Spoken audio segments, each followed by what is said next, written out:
Thank you. You were sort of cruising along there happily, and then you hit some obstacle and then came out the other side. What was the middle all about? Well, I think he definitely started to return better. And the game where I got broken, I played a few poor shots in that game as well.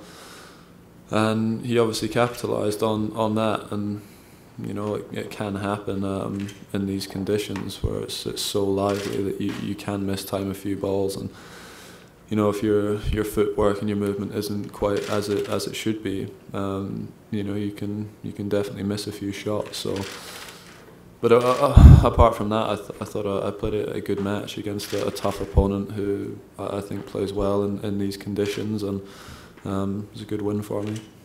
And what do you know about your next opponent, Adrian Manarino?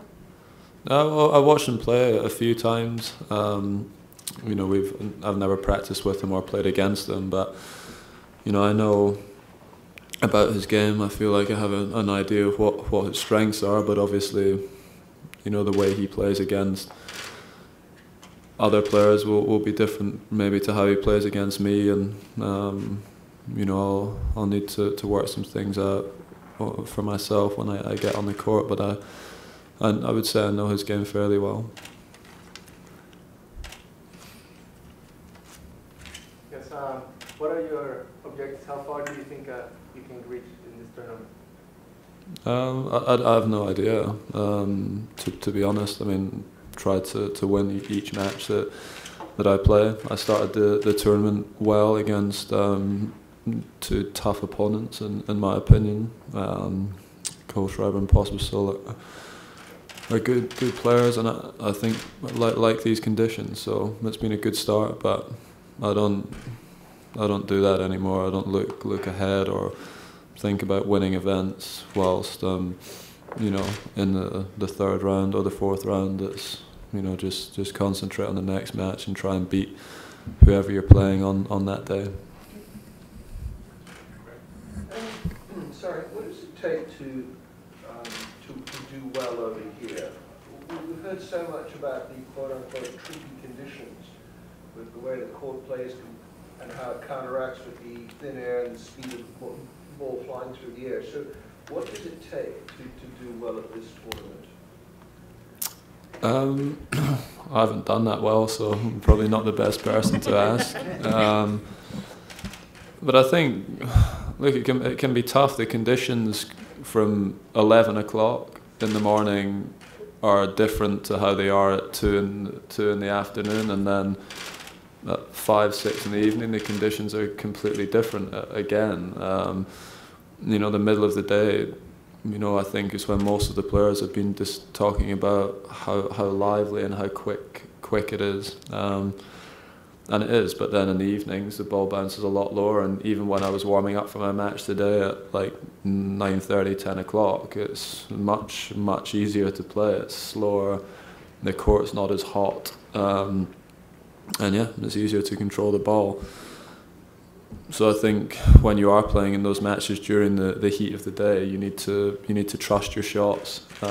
You need to go after them, because if you back off and try and sort of guide the ball in these conditions, it doesn't work. So you need to try to trust your shots as much as possible, and yeah, keep accelerating on the ball, because that gives you a little bit more control and spin.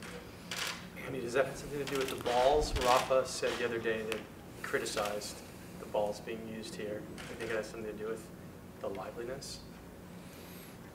I don't know if it's only the balls. I think it's probably a combination of a few things. You know, for me the balls don't feel as lively. Like I said, when I play at 9:30 in the morning or in the evening, they don't feel as lively. But then during the day they are. It's ridiculous how high they bounce and how quick they move through there and jump off the court. So I don't know if it's just the balls, but I think it's a combination of things. And I know they've tried to make some changes to the head or the pen balls. That's a bad ringtone.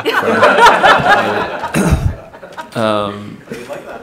And yeah, they said they've made some changes to the balls. I don't know how much of a difference they've made. Andy, you mentioned the conditions several times. Even in your match, you had wind near the end, and I noticed one time it blew the umpire's microphone, and you just turned around. It kind of got strange out there for a little while with the wind swirling beside the heat, didn't it? Yeah, well, that's the thing as well. You had always when you play in big arenas, when a bit of wind does get in, it's much stronger than it appears.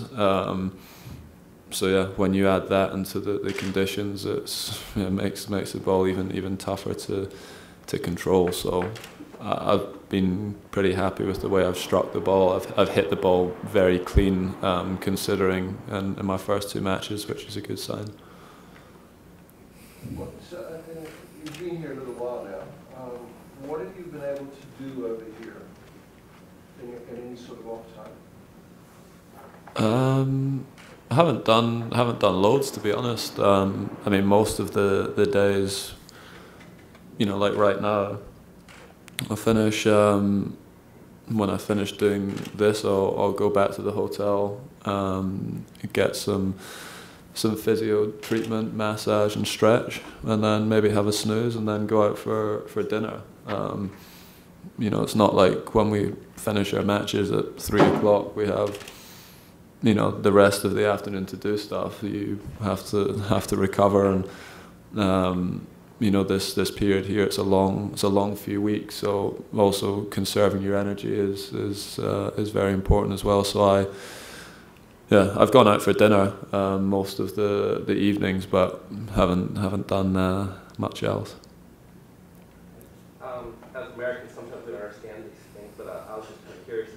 Have you ever thought about you know, you've done so much for British tennis and raging humanitarian. Have you ever thought about the fact that you could probably be knighted while you're still an active player? And is that something have you thought about that? Is that something that would interest you? I got asked about it a lot after I won Wimbledon. But yeah, it's not, I mean, the last couple of years, it's not something that I would ever, I don't think about at all. During the year, I don't sit and think about something like that. So yeah, no, I haven't thought about it much at all. But as a curiosity, I mean, I don't understand these things being an American, but if you were knighted as a player, would that mean when you're at Wimbledon, everyone would have to dress you as Sir Andy? Something like Roger and Rafa, which would be... No, I don't. To be honest, I think it's one of those. I mean, it's obviously, it's in my view, rather than the title, it's more the sort of recognition of what you've done in your field during your career. I mean, I wouldn't want or expect people to use that term ever towards me, but it's just more the recognition of what you've done for your country. That's what's nice about it for me, but I can't imagine ever being addressed that way. So not even making the British media say Sir Andrew? Yeah, maybe some of you guys, yeah, but certainly not my peers. But I mean, like, who knows if that would ever happen anyway.